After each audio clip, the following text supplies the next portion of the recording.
ಸಾಲಿಗ್ರಾಮ ಪಟ್ಟಣದಲ್ಲಿ ಲಿಂಗೈಕ್ಯ ಡಾಕ್ಟರ್ ಶ್ರೀ ಶ್ರೀ ಶ್ರೀ ಶಿವಕುಮಾರ ಮಹಾಸ್ವಾಮೀಜಿರವರ ಪುಣ್ಯಸ್ಮರಣೆ ಹಾಗೂ ಅನ್ನದಾಸೋಹ ದಿನದ ಕಾರ್ಯಕ್ರಮದಲ್ಲಿ ಭಾಗವಹಿಸಿ ಮಾತನಾಡಿದ ಅವರು, ಕರ್ನಾಟಕ ರಾಜ್ಯದಲ್ಲಿ ಶಿಕ್ಷಣ ಕ್ಷೇತ್ರ ಶಾಂತಿಯುತವಾಗಿ ಜನಾಂಗದ ಯಾವುದೇ ಜಾತಿ ಭೇದವಿಲ್ಲದೆ ನಡೆಯುತ್ತಿದೆ ಎಂದರೆ ಅದು ಸಿದ್ಧಗಂಗಾ ಮಠ ಆಗಿರುತ್ತದೆ ಎಂದು ಹೇಳಿದರು. ಲಕ್ಷಾಂತರ ವಿದ್ಯಾರ್ಥಿಗಳಿಗೆ ಬದುಕನ್ನು ಕಟ್ಟಿಕೊಟ್ಟಂತಹ ಹೆಗ್ಗಳಿಕೆ ಇದೆ.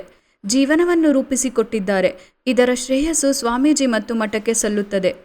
ಪ್ರತಿ ವರ್ಷ ಸಹಸ್ರಾರು ಮಕ್ಕಳಿಗೆ ಅನ್ನದಾಸೋಹ ಮತ್ತು ಅಕ್ಷರ ದಾಸೋಹ ಮಾಡುತ್ತಿದ್ದಾರೆ. ಇದು ಒಂದು ವರ್ಗಕ್ಕೆ ಸೀಮಿತವಾಗಿಲ್ಲ. ಎಲ್ಲ ಧರ್ಮದವರು ವಿದ್ಯಾಭ್ಯಾಸ ಮಾಡುತ್ತಿದ್ದಾರೆ. ಇದು ಹೆಮ್ಮೆಯ ವಿಷಯವಾಗಿದೆ ಎಂದರು. ಕರ್ಪೂರವಳ್ಳಿ ಮಠದ ಚಂದ್ರಶೇಖರ ಶಿವಾಚಾರ್ಯ ಸ್ವಾಮೀಜಿ ಸಾನ್ನಿಧ್ಯ ವಹಿಸಿದ್ದರು.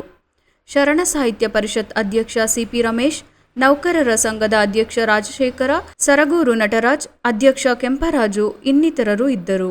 ಜ್ಞಾನ ದಾಸೋಹವನ್ನು ಕೂಡ ಮಾಡಿ ಅವರನ್ನ ಒಂದು ತಮ್ಮ ಕಾಲ ಮೇಲೆ ತಾವು ನಿಂತ್ಕೊಳ್ಬೇಕು ಅಂತಕ್ಕಂಥದ್ದು.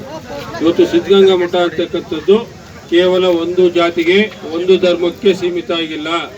ಅಲ್ಲಿ ಸಿದ್ಧಗಂಗಾ ಮಠದಲ್ಲಿ ಎಲ್ಲ ವರ್ಗದ ಜನಾಂಗದ ಜನರು ಎಲ್ಲ ಸರ್ವ ಜನಾಂಗದ ಏನು ಕುವೆಂಪುರವರು ಹೇಳ್ದಂಗೆ ಸರ್ವ ಜನಾಂಗದ ಶಾಂತಿಯ ತೋಟ ಆಗ್ಬೇಕಂತೇಳಿ ಏನು ಕನಸನ್ನು ಕಂಡಿದ್ರು, ಆ ಒಂದು ಕನಸನ್ನ ನನಸಾಗಿ ಮಾಡಿರ್ತಕ್ಕಂಥ ಕೀರ್ತಿ ಇವತ್ತು ಡಾಕ್ಟರ್ ಶಿವಕುಮಾರ ಮಹಾಸ್ವಾಮೀಜಿಗಳಿಗೆ ಸಲ್ಲುತ್ತೆ.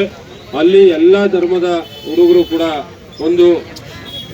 ಎಲ್ಲ ಧರ್ಮದ ಸಮಾಜದ ಹುಡುಗರು ಅಲ್ಲಿ ಒಂದು ವಿದ್ಯಾಭ್ಯಾಸವನ್ನು ಮಾಡ್ತಾ ಇರ್ತಕ್ಕಂಥದ್ದು ನಮ್ಮ ಕಣ್ಣು ಮುಂದೆ ಇರ್ತಕ್ಕಂಥ ನಿರ್ದೇಶನ.